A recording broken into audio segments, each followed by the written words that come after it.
South Korean President Moon Jae-in does his State of the Nation address to Parliament in Seoul on Wednesday.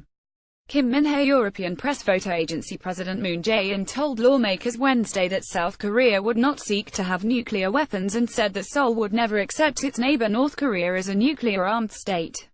According to the joint agreement by the two Koreas on denuclearization, North Korea's nuclear state cannot be accepted or tolerated.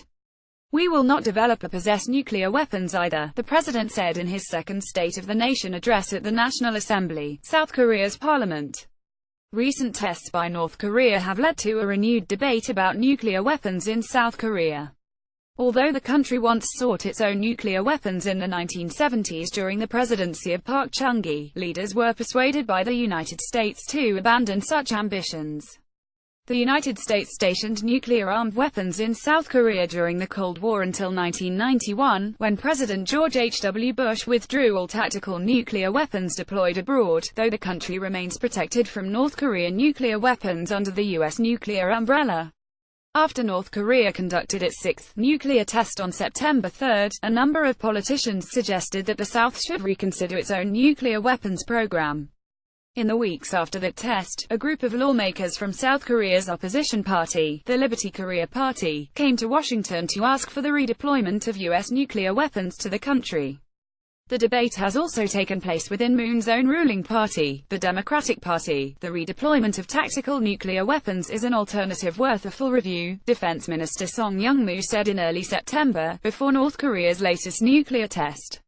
Before he was elected, President Trump also suggested he was open to the possibility of countries such as South Korea and Japan acquiring their own nuclear weapons to deal with the threat of North Korea. However, Moon has remained adamantly against nuclear weapons in South Korea and has repeatedly said he would not consider redeployment due to the possibility of raising tensions with North Korea unnecessarily. During a recent visit by U.S. Defense Secretary Jim Mattis to Seoul, both Mattis and Song dismissed the idea of redeploying nuclear weapons. When considering national interest, it's much better not to deploy them, Song said. Mattis said U.S. strategic assets already provide the necessary deterrence. Despite Moon's strong opposition to nuclear weapons, recent polls have shown that a majority of South Koreans favor them. A poll conducted by Gallup Korea in September found that 60% of South Koreans supported nuclear weapons for their country in theory, a number consistent with other polls conducted recently.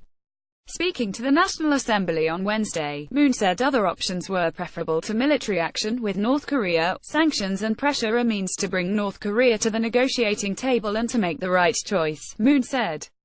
There can never be a military conflict on the Korean peninsula or military operations without the South Korean government's prior consent, the president added.